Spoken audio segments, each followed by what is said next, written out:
Olá, queridos, professor Rony Kozer em mais um de nossos vídeos, e estamos gravando aqui o segundo vídeo da série Reflexões Eclesiológicas, reflexões, pensamentos em torno da realidade da igreja brasileira.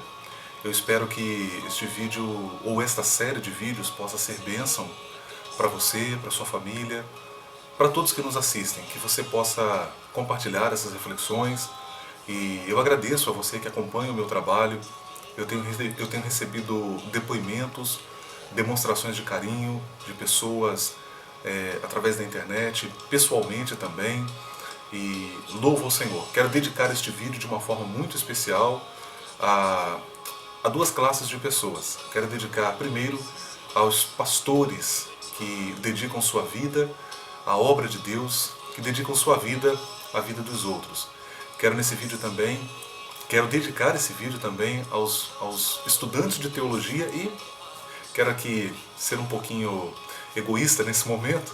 Quero dedicar esse vídeo aos meus alunos que têm me suportado em sala de aula. Eu sempre pego emprestada a fala do Mário Cortella, filósofo brasileiro, onde ele diz que professores existem para torturar seres humanos. Então eu tenho torturado os meus alunos e quero mandar um grande abraço a todos, aqueles que são e aqueles que já foram. Nesse vídeo eu quero refletir com vocês sobre a necessidade de nós acolhermos os faltosos, aqueles que tropeçam, aqueles que em algum momento da sua caminhada, no serviço a Deus, no reino de Deus, fracassaram, pecaram e fizeram aquilo que não agrada ao Senhor.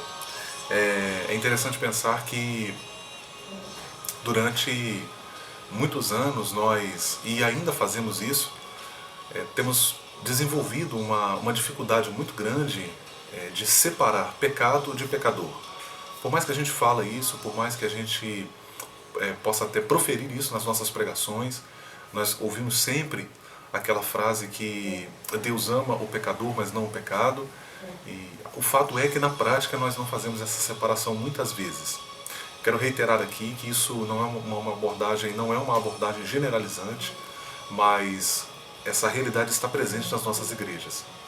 E a gente ouve também até uma expressão, uma fala muito forte de pessoas que dizem que não adianta você ter passado uma vida inteira se na sua caminhada ou se no final você cometer um pecado e fracassar, de nada terá valido tudo isso.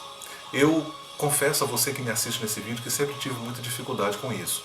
Por favor, não pense que eu estou aqui endossando o erro ou de alguma forma dando algum tipo de concessão ao pecado. O pecado é sempre danoso, o pecado à luz das Escrituras deve ser sempre evitado, mas eu estou aqui nesse momento refletindo sobre a necessidade de nós valorizarmos aquelas pessoas que fizeram algo pelo reino de Deus, muitas vezes até doaram suas vidas à causa do Evangelho, que se esforçaram, que dedicaram tempo, que dedicaram recursos financeiros, que contribuíram de alguma forma, mas por alguma razão acabaram tropeçando no caminho, acabaram pecando, acabaram fracassando, e muitas vezes nós, enquanto igreja do Senhor, acabamos marginalizando essas pessoas, acabamos colocando essas pessoas na periferia.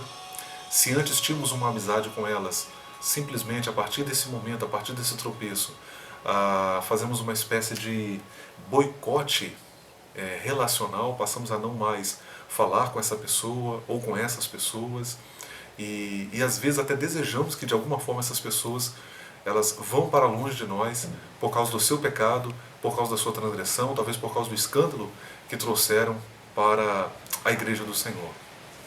Quando eu falo sobre isso, eu penso no quanto Jesus insistiu com seus discípulos. Eu penso no quão problemáticos aqueles homens eram, aqueles homens foram. Por vezes eles não entendiam o que Jesus estava dizendo, por vezes tomaram medidas e tiveram reações que não agradaram ao Senhor. Nós temos o caso dos discípulos que desejaram pedir a Deus que mandasse fogo do céu e consumir a cidade. Nós temos o caso de Pedro, que de uma maneira muito dolorida acaba traindo o Senhor Jesus. E eu até imagino aquele momento em que acontece aquela troca de olhares, aquele momento em que nenhuma palavra é dita, mas um significado muito forte está presente. E aqueles olhares falaram por si só. Eu imagino o quanto o Senhor Jesus deve ter sofrido como homem, ele deve ter sofrido muito com o abandono dos discípulos, e mesmo assim, no entanto, ele aparece depois desses discípulos, e, e quando ele aparece aos discípulos, ele também diz para... ele faz questão de mencionar, ele faz questão de citar que quando naquele encontro com as mulheres ali por ocasião da ressurreição, ele faz questão de mencionar que Pedro deveria ser chamado também.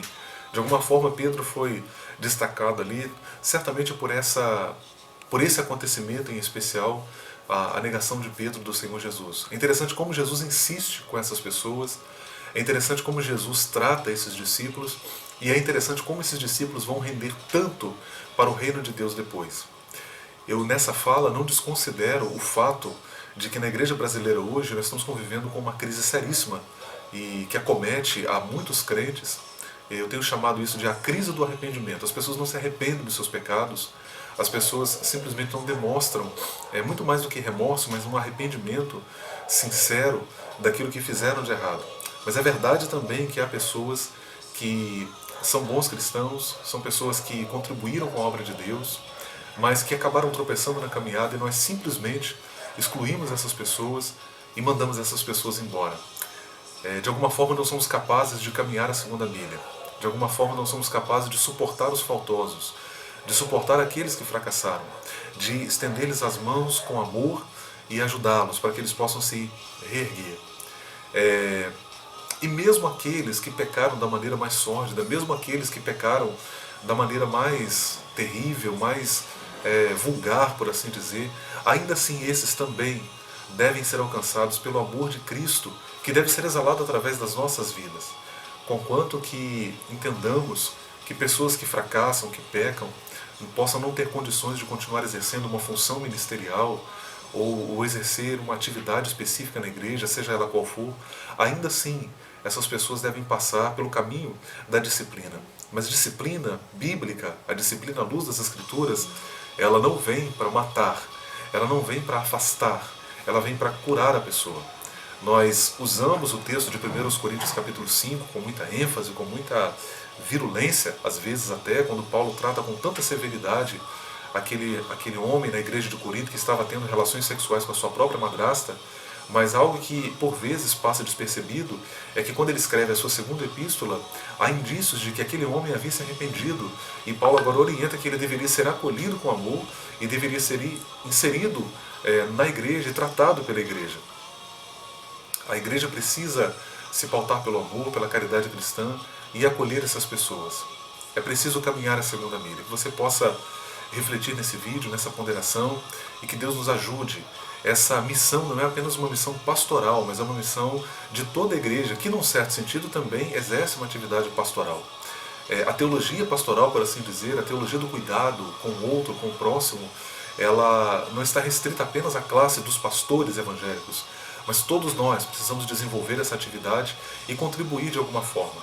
Vale ressaltar aqui também que, conquanto hoje nós tenhamos esse desafio, fato é que muitos homens e mulheres de Deus têm sim essa preocupação e têm se esforçado sim para estender a mão àqueles que caíram, àqueles que tropeçaram, àqueles que erraram. E eu quero me unir a essas pessoas. Eu quero convidar você a que se una a essas pessoas. Eu quero convidar você a que se una àqueles que choram por aqueles que tropeçaram, que lamentam por aqueles que pecaram, e não àqueles que se alegram com o erro alheio. Que Deus em Cristo Jesus abençoe sua vida poderosamente.